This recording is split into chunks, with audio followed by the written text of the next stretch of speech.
long time ago that it's much easier to control people when we're all watching the same TV shows, listening to the same radio stations, going to the same movies, looking at the same billboards, eating the same food, and speaking the same language.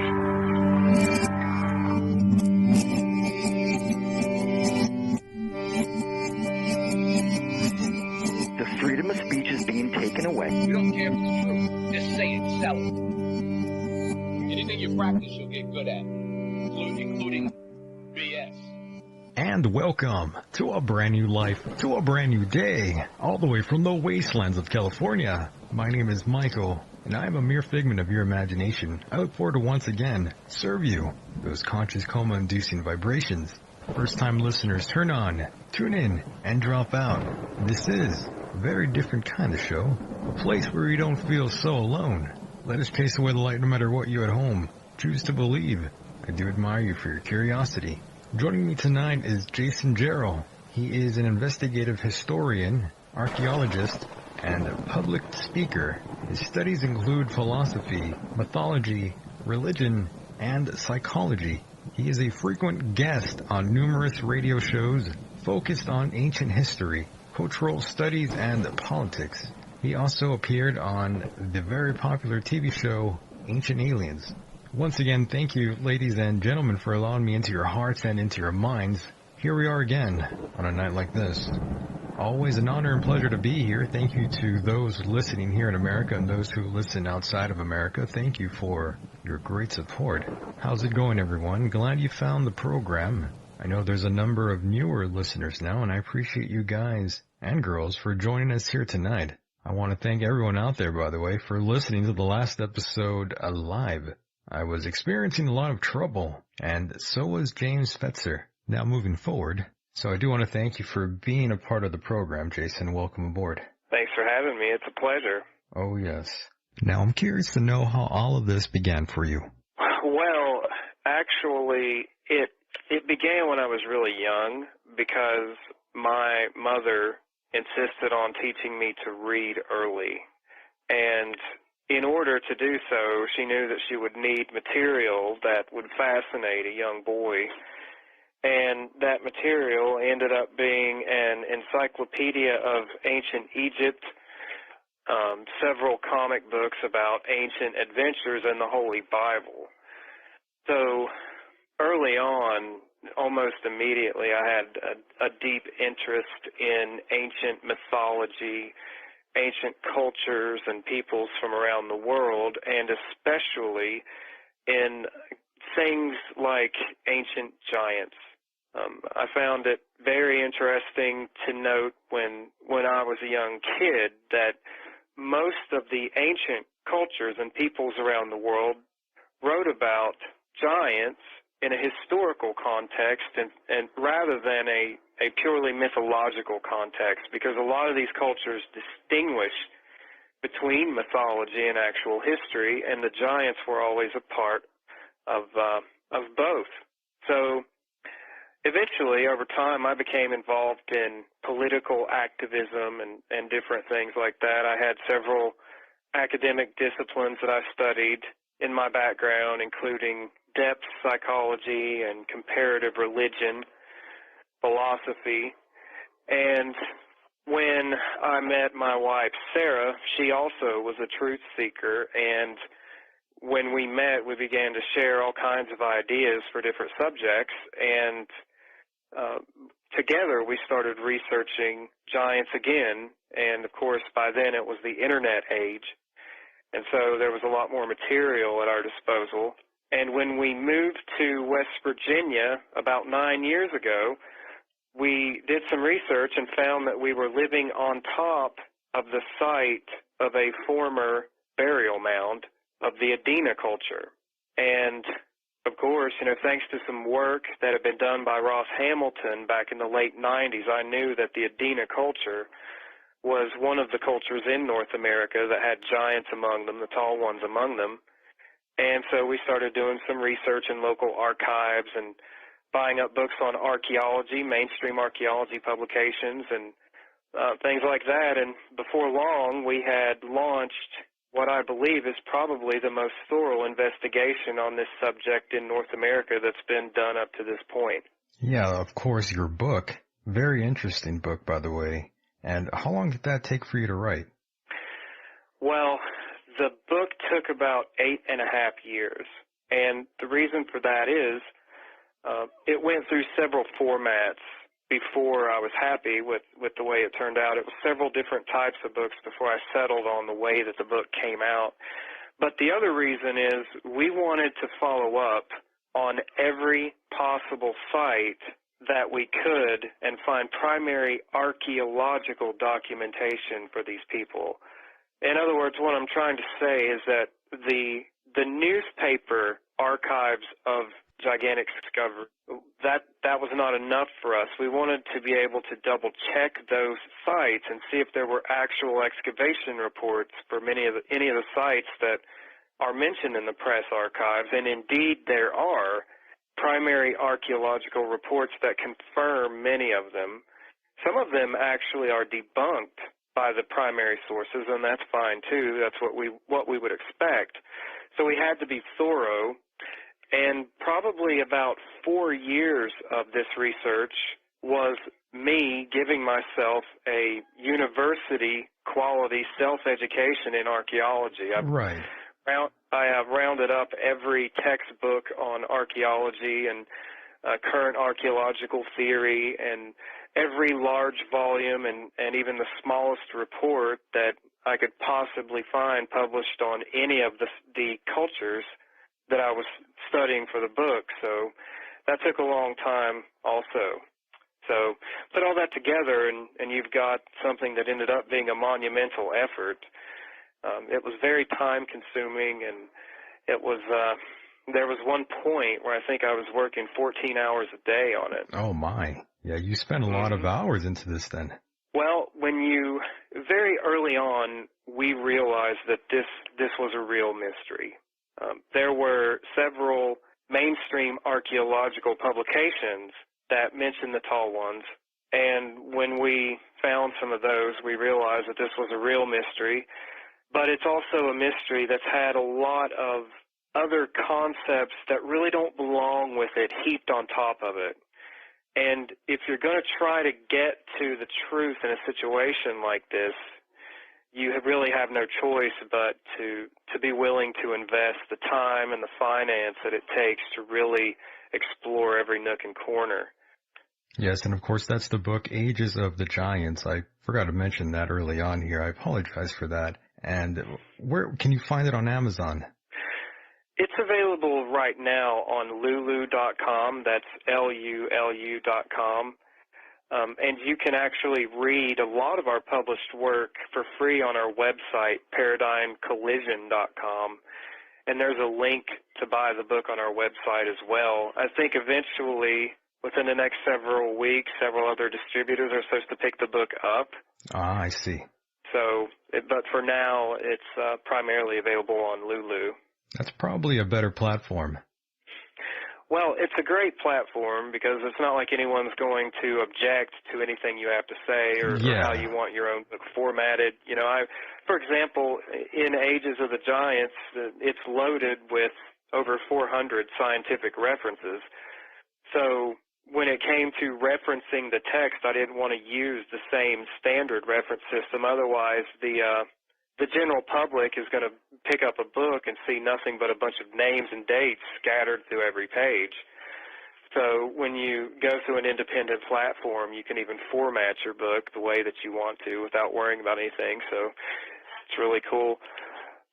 Yes, and also you mentioned psychology. Where did that interest come about?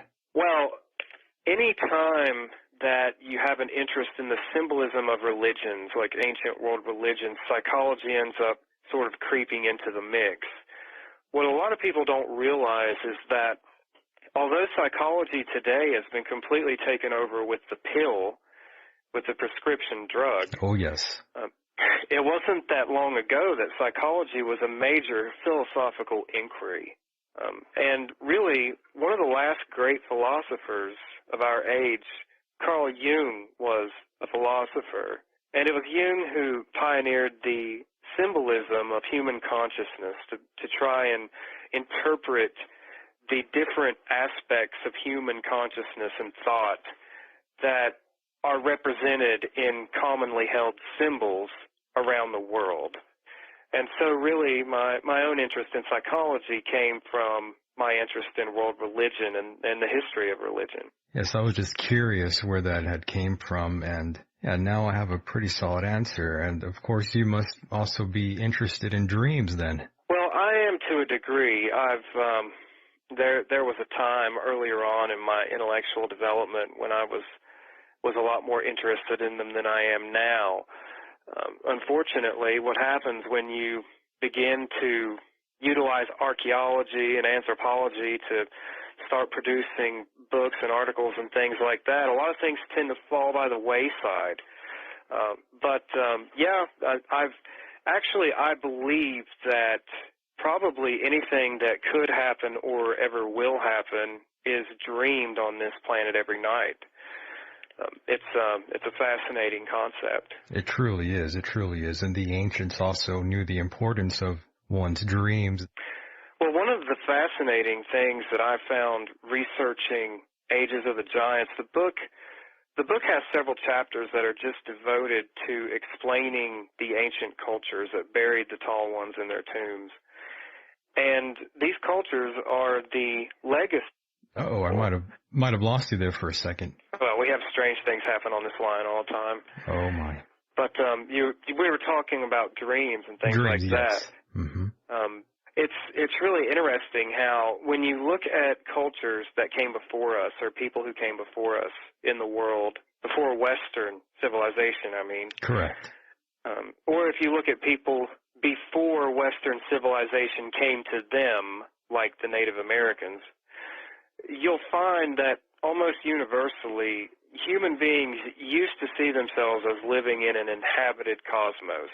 And today we have sort of a barrier that we perceive existing between things that may be considered supernatural and things that are natural. But this barrier is an artificial construct that was really invented by the dualistic way of thinking that we inherited from the Roman Empire.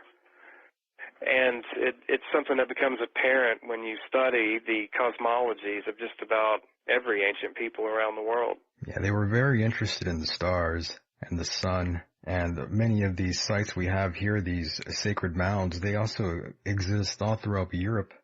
Very interesting enough. Well, the burial mounds in the Ohio Valley, first of all, the oldest mound building culture that is acknowledged in the Ohio Valley is the Adena culture.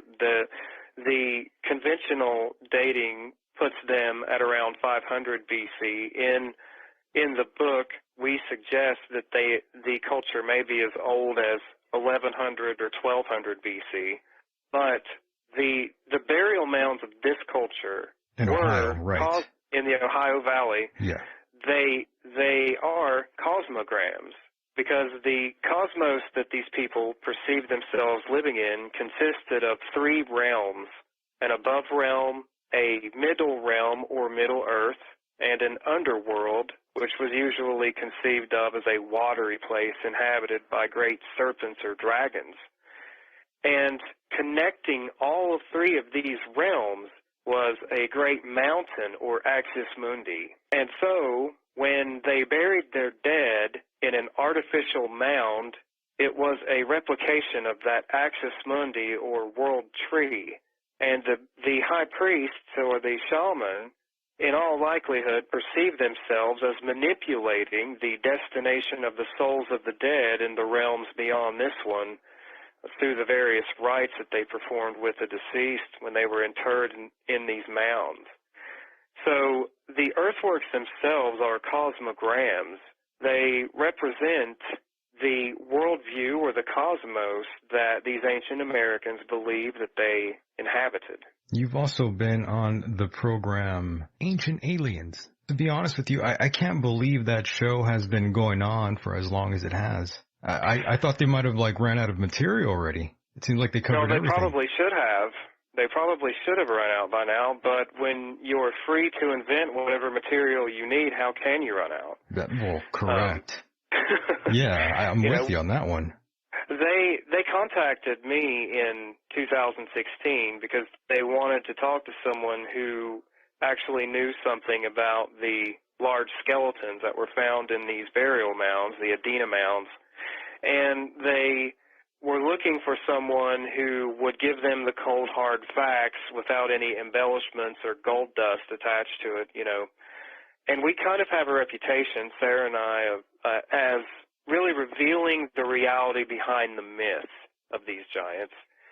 And so in agreement with them, you know, I explained to the producers that to go on the show, they would need to understand that I personally don't believe in extraterrestrials, but they were very honest with us. They really did want the actual details of what's actually been recovered from the mounds, and that really impressed me a great deal because I know that a lot of people that move in those circles are looking for pure sensationalism, but the particular producers that we worked with, they wanted the reality of this situation, and the reality is the tall ones in North America were a subpopulation that existed among other Native Americans who usually ranged between 7 and 8 feet in height, with occasional members reaching as tall as 9 feet.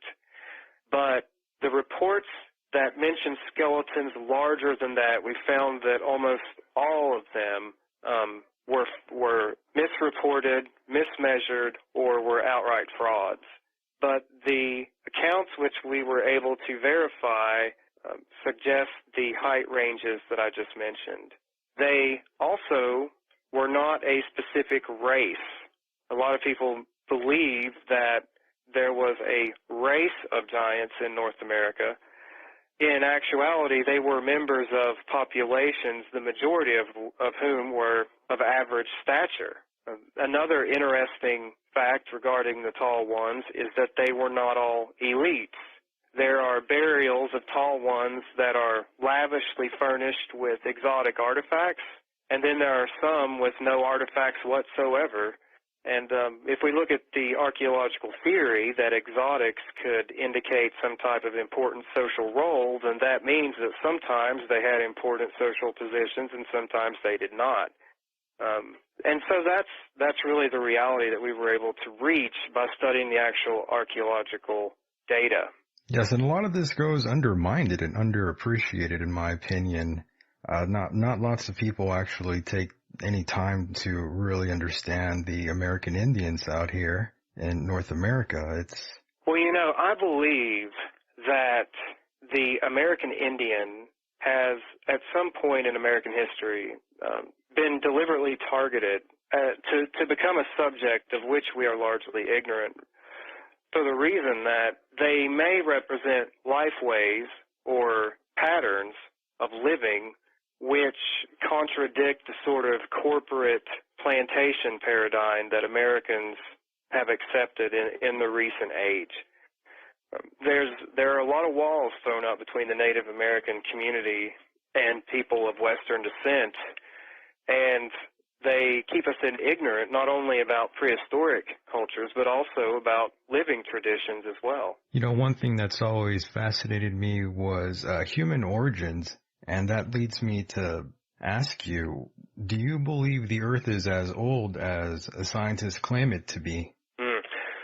Well, that's a good question. I'll tell you that although I do consider what we do to be scientific inquiry, I do not trust scientism. And today we are living in the age of scientism, where science has become this oracle, like the oracle of ancient Greece, and it's like the priests are telling the oracle what to say, usually in support of some scientific or political agenda.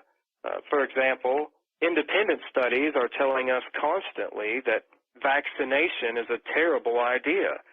And yet, the mainstream oracle of science is always reminding us to get our vaccinations every year. For flu season, we must vaccinate our children. So we're really living in a time when, although we have the information age, it's almost as if, everyone has the potential to use science on their own, but we still have a scientific priesthood, and I have a very difficult time trusting them. So to return to your question, with regards to the age of the earth, I don't believe that anyone knows for sure. And I know that sounds like a disappointing answer, but it shouldn't be discouraged. Well, let's look at it this way. We as human beings, we need to accept, I believe, that there are some mysteries that we can never really solve. Right. And when you meet the man or woman who tells you that they can solve every mystery and answer every question, that, my friend, is the person you should be afraid of. I agree. That person is disturbed. We have sort of an alliance of technology and scientism today in the 21st century that if we're to believe what they tell us from one day to the next, they're going to answer every question. Right. And that's pretty pretentious. Yes, and many people aren't aware of, for example, the way that the theory of evolution became an academic dogma. In the beginning, evolution was kind of looked upon as a joke.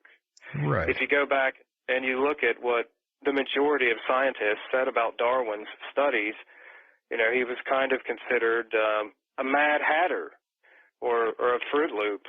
And then what happened was a skeleton was found that is called Piltdown Man. It was found in England. And Piltdown Man was supposedly the missing link between man and ape. Right. And for 40 years, over 40 years, this scientific discovery was considered proof of the Darwinian paradigm. And it was at that point that the Darwinian paradigm became enshrined in universities and academia, but then it was eventually proven to be a fraud. However, after it was proven to be a fraud, the institution did not reorganize itself. It simply kept the theory of evolution enshrined, even though the central pillar of the theory had been proven to be fraudulent.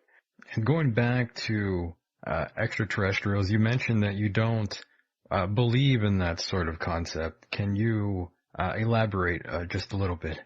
Well, I have a really difficult time believing anything that comes from theosophists, occultists, or NASA. Understood. And I'm not going to say that there is not something going on, because clearly there is. It just so happens that my belief is that it may be something that's more ultra-dimensional or extra-dimensional than it is extraterrestrial. I think the obsession with extraterrestrial life has blinded us from being able to study these phenomena without subjecting it to certain criteria. And because of that, I think we're making a big mistake.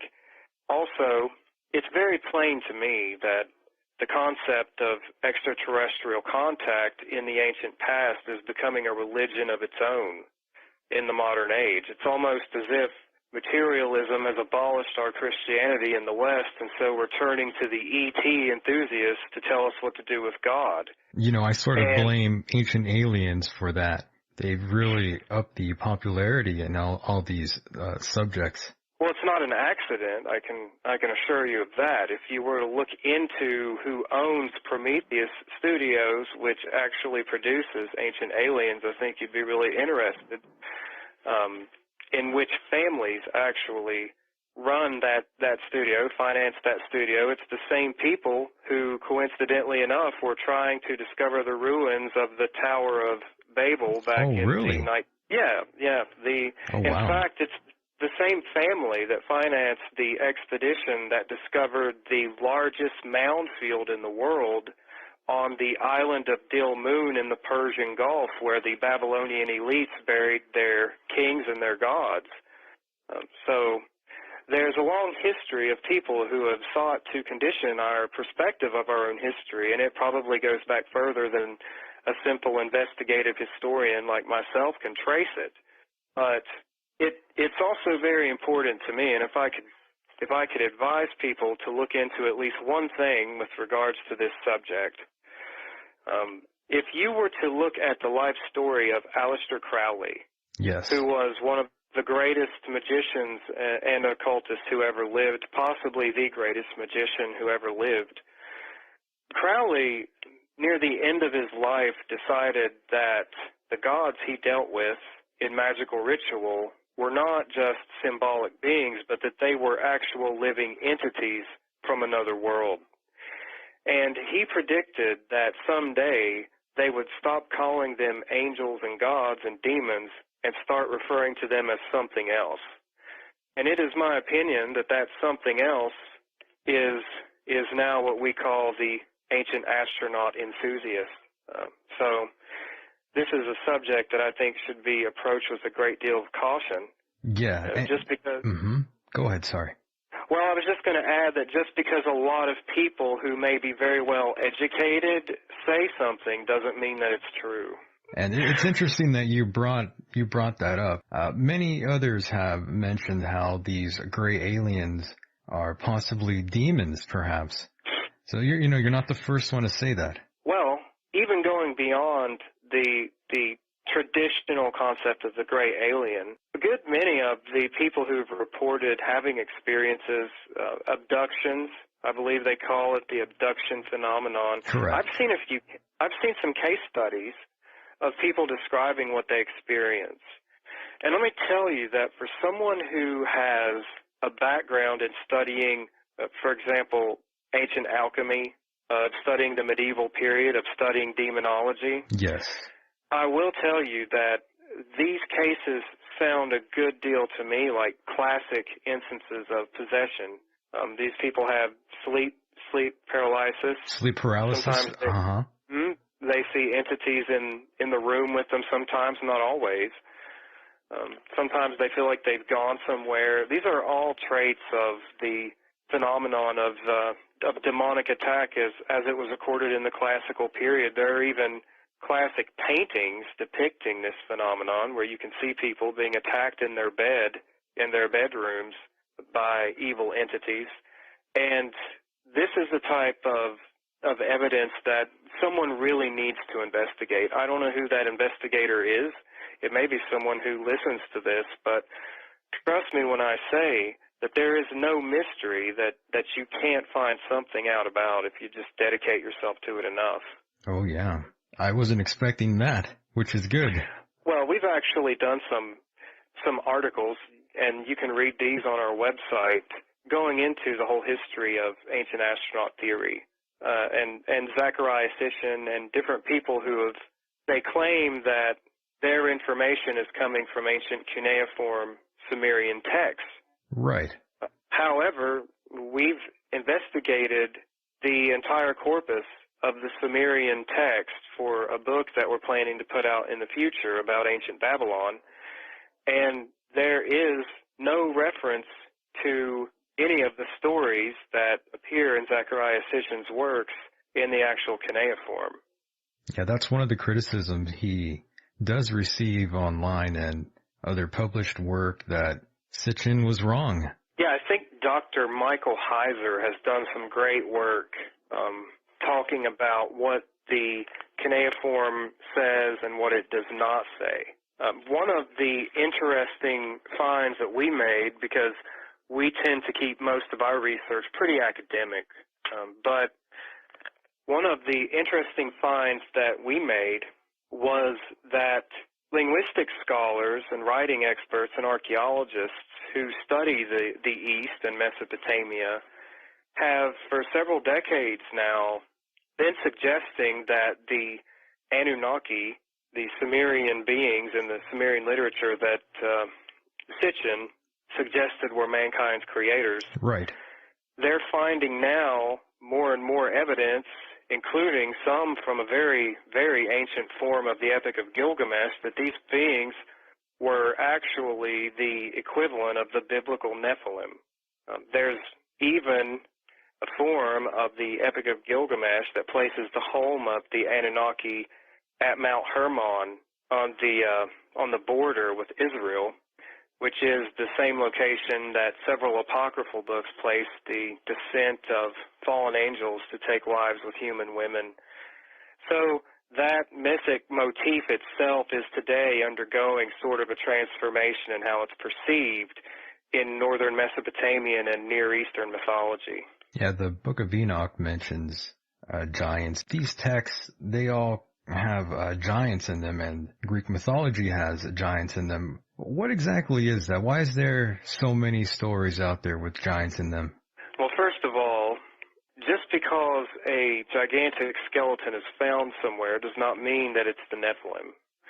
And there's not a lot that I can say about it yet because it's still some time before we publish it. But in our second book, we're going to reveal what we feel is the proof that the North American giants from the cultures that we've written about in Ages of the Giants are not the biblical Nephilim.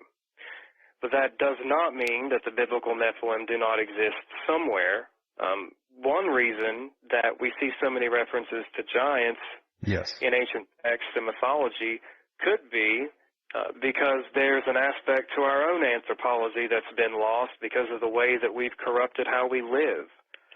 One of the things that people usually fail to consider is the impact of our way of life on our genetic development throughout the course of our life. We know that, for instance, up until the Roman occupation of Western Europe, there were still giants among the Celts. And the Roman generals who fought the wars against the Celtic people recorded their battles with people of incredible stature among the Celts. And some of these people were actually taken prisoner and made the bodyguards of the Roman emperors. They were bred down through the generations to produce the bodyguards of the Roman emperors for several centuries, actually.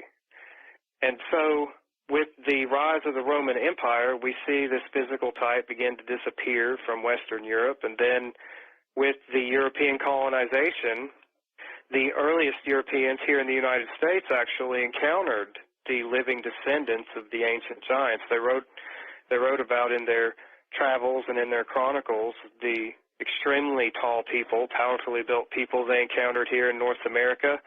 But then shortly after European colonization, it seems to disappear from the United States. So perhaps, and this is just an idea, but perhaps there's a way of living in this world that allows for optimal genetic expression. And perhaps in Western society today, we have forgotten it. What's your opinion on Bigfoot? Well, it comes from several First Nations traditions. People usually want to know if it has any connection to the tall ones as we study them, but I do not believe that it does, simply because the Bigfoot mythology that we have today tells us about an elusive creature that people can't even snap a Polaroid of, whereas the large skeletons from ancient North America were human beings who lived with other human beings. They had husbands, wives, children. They're buried in tombs with artifacts that people use for hunting, for ritual, for religion. So, in my opinion, there's no real connection between what people refer to as Bigfoot and the tall ones. I'm not really on board with Bigfoot nowadays. I gotta be honest with you. Well, I'm not either, and I'm not going to degrade it because I don't want to discourage people who have an open mind. Yeah. If someone does believe in it and they want to pursue that, then usually pursuing any subject, the journey itself is the goal. So, yeah, I don't put much credit in it. You don't subscribe to it. Yes, I'm with you on that one as well. And do you believe, by the way, that there seems to be, well, depending on who you ask, major suppression by the Smithsonian? Well, the Smithsonian has been described in several sources as the primary influence in covering up information like I've been talking about with the tall ones. But that's not entirely the case. what occurred is throughout the late 1800s, the agents of the Smithsonian were sent into the Ohio River Valley by the Smithsonian through an order of Congress to excavate the burial mounds, and the purpose was to determine who built the mounds. There was no controversy on the tall ones. The settlers had found them. The land developers in the Ohio Valley had found them when they were building their farms. It was well established that they existed. No one doubted they existed at this time period, actually. And then in the 1880s, the Smithsonian excavated and reported in their official white papers the discovery of skeletons 7 and 8 feet in length from the Ohio Valley mounds. And these were skeletons from the Adena and Hopewell mounds. And in the Great South, they discovered equally large skeletons in the mounds of the Mississippian culture, which dates to between 1000 AD and 1600 AD. But then something happened in the early 1900s that changed everything. And that something was an anthropologist named Elis Hrdlicka. Elis Hrdlicka became the curator of the Museum of Anthropology at the Smithsonian. And Hrdlicka was the first true giants denier. Anytime Hrdlicka gave an interview to the press, for example, he would attack people who believed that the Smithsonian had ever discovered large skeletons. In his own papers discussing anthropology, he usually left comments in the footnotes attacking anyone who believed that the Smithsonian ever found large skeletons. And it was under Hrdlicka's reign of the Department of Anthropology that the Smithsonian enacted its official policy of denial, which is still in place to this day. And what's really interesting about this is even during this time, in fact, all the way up to the 1950s, the Smithsonian archived files report skeletons this large found by Smithsonian agents. So even as this policy was enacted, the agents of the Smithsonian were still finding the large skeletons. So the key to understanding all of this, and there's an entire postscript in the book about this, lies in the fact that Elis Hrdlicka was a member of the American Eugenics Society. Are you familiar with the American Eugenics Society? Correct. I just wasn't aware that these people were aligned to such groups as we talked about early on in the interview. My goodness. Yes. For anyone who doesn't know, I'll just briefly note this because I feel like it's very important Go ahead. to bring light to this subject whenever we can. You know, the scriptures tell us good deeds are done in the light. Well, the American Eugenics Society was funded by the Rockefeller, Carnegie, and Harriman families, and the society sought the eradication of the poor, minorities, and essentially all bloodlines in the United States that were not of Nordic or Anglo-Saxon descent. And this program called for the elimination of all Native Americans, African Americans, Jews, Hispanics, and even Caucasians who were Southern Italian or Eastern European. Now, by the early 1900s, the ambitions of the society had targeted over 14 million Americans for elimination. And in order to justify this agenda, the American Eugenics Society employed anthropologists. And these anthropologists all worked for the American Association for the Advancement of Science and the Smithsonian Institution. And their purpose was to categorize all human beings into a racial hierarchy of inferior at the bottom and master race at the top. And this is the role that Hrdlicka played at the Department of Anthropology at the Smithsonian. Now, the public, the American public, actually accepted eugenics wholesale, and this led to the emergence of a period in American history in which over 60,000 people in 27 U.S. states were legally sterilized. Some medical institutions practiced lethal neglect against people that were considered barrier. For example, the Institute for the Feeble-Minded in Lincoln, Illinois, fed their patients milk taken from a herd of cattle infected with tuberculosis, which increased mortality rates by 40%. And by 1911, the Carnegie Institute, the American Breeders Association, and the U.S. Department of Agriculture were working on plans to create lethal gas chambers in public to painlessly eliminate individuals deemed unworthy of life. So one of the reasons for Elis Hrdlicka to institute a policy of denial of an anthropologically superior type of person in the ancestry of Native Americans would have been to preserve the racial hierarchy that the American Eugenics Society was cataloging every type of human being into in the early 1900s.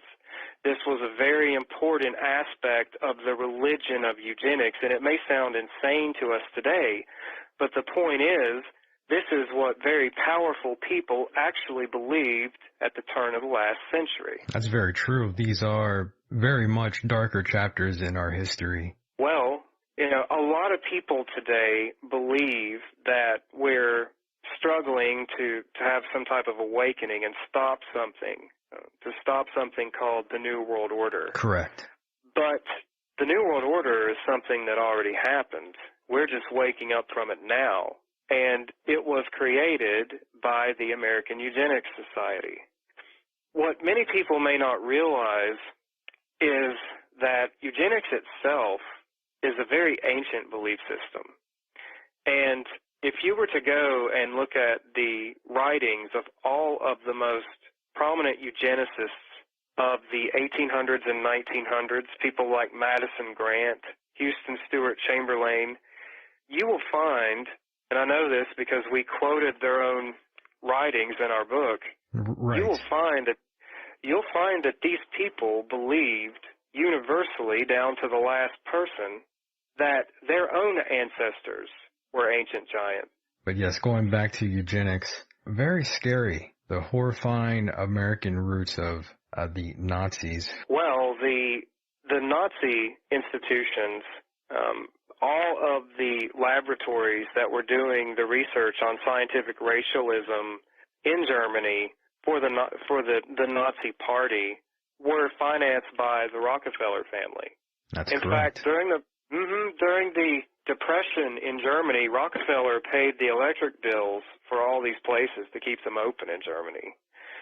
And a lot of the most horrific experiments of the Nazi doctors were done at the specific request of the Rockefeller Foundation in the United States. There never really was any differentiation between American and European eugenics. They were born together and they died together. There's no divorce between the American industrial class that happens in history and the eugenics as they were practiced in Europe. I'm glad you're also very interested in politics and, of course, what's going on around the world. And here in our own nation, lots of bad news to go around the past couple of weeks. What's your opinion on all the chaos that we're seeing glued on our television screens? I believe that it's exactly what you just said it was. It's chaos glued onto a television screen, and whether it's real or not, it's there to cause chaos. It's there to cause distress and fear and anxiety. It's there to cause people who should know better to give up their freedoms. It's there to make sure that the human spirit remains quenched in a country which was built on dreams. And in my opinion, we should all turn it off and walk away from it. The constant barrage of media that our technology has made possible today has created a type of a spell or a trance where there's no escape from hearing about some crisis that's happening somewhere in the world. And it doesn't help matters at all that the once independent alternative media has now been sucked back into the two-party paradigm. I remember many years ago, if you were an awakened individual in the United States, if you knew anything about the truth and you were a Democrat or Republican, that was considered a real shame. And today we're all slowly becoming Democrats and Republicans again. We need to stop being Democrats and Republicans and being independent beings again. These parties can only exist to destroy us. Yeah, and I've said this countless times on this program that this two-party system is driving us into the ground every day. The two-party system is really no different than professional wrestling. Yes. You could learn more about American politics by reading a memoir from a professional wrestler from the 1990s than anything you'll see on CNN or Fox. The fact is that you are either the type of person who understands that the United States has been transformed into a mass audience. Oh, yeah. Bit of a circus. Right. A circus, precisely. A circus is exactly what it is. And it's incredible because if you do a lot of archival research, as we do, you know, going through old town histories and county histories, even reading archaeological books that come from the 50s or 60s, you get a sense of how America was at that time by the comments that people make. And to think that a country with a heritage as potent with potential as this one's has now become essentially a drone controlled by something as amoral and wicked as Hollywood just boggles the mind. I would advise anyone to let entertainment decrease in your life and let learning increase. Let the crowd melt away and let the individual arise. Yeah, you can't escape the news, but it's always a good idea to try to for some time. You'll be feeling a lot better. And speaking of news and Ohio, a 7th grader just shot himself not so long ago in a bathroom. That is terrible. Well, if anyone in Washington really wanted to stop the violence, and we always hear about the school violence, but the violence is happening outside of school also. I agree. It's happening everywhere. It's happening everywhere, correct. If anyone in Washington was serious about stopping the violence, they would stop the psychotropic drug supply. If we would cut off the medications, if they would cut off the sorcery that's coming through the prescription pills and the pharmaceuticals in the United States, it would do the country a great service, and you would see a lot of the evils we're witnessing today begin to vanish. Yeah, you know, you're right about that. A lot of these shooters, they all had that in common. They were all under heavy medication, pharmaceuticals. Well, going back to the classical period, I'll just say Lord of the Rings is not a representation of ancient magic. Ancient magic is explained it's actually in the New Testament of the Bible. The word that is interpreted in English as sorcery in the New Testament is actually pharmakia, which means to bewitch people with drugs. So today the sorcerers are the owners of pharmaceutical companies, and the drug reps are the ones who are doing their dirty work, and we are all of us bewitched by the spells that they weave. Oh yes, Big Pharma has their hand in everything nowadays. It's pretty awful. Even medical marijuana now is starting to get that sort of treatment. I'm here in California where it's legal. I'm not exactly sure what the law is in your state, but you have these third parties trying to get involved now with the pure medical scene, and they want to pump chemicals into it by Monsanto. Well, you know, I actually have a lot of respect for California in a lot of ways, because at the very least the people in California will stand up for what they believe in. I just personally would like to see them more awakened to what the real threats are, because Monsanto is a monstrous corporation. If you are smoking, eating, or otherwise ingesting anything that has anything to do with Monsanto, you should stop right away. Definitely don't want anything from them inside your system, that's for sure. And we definitely are running a little late here, and I do want to thank you very much for being a part of the program. Don't want to take up too much of your time, and it's been a great interview. I've been just fascinated with these topics of giants and human origins. It seems like a lot of what we talked about tonight is very underappreciated. Well, it is underappreciated, but that's only because the public educational system does not teach people about these topics. I believe that if they were at least mentioned more often in the public venue, there would be entire fields of study emerging around these subjects. Good point. I agree with you on that one. And go ahead and plug your website, Jason. Okay, our website is paradigmcollision.com. I feel like there's a lot that we could talk about aside from that here on the program. Oh, certainly. I'm always up for any intelligent discussion. It's how you keep your mind sharp. And unless we dialogue about the issues that we have in our world today, we can never see any of them resolved. Amen to that. But yeah, I'll definitely bring you back on here, and we'll do it again in the near future, my friend. Great. Well, thank you for your time. All right, you too. Thank you.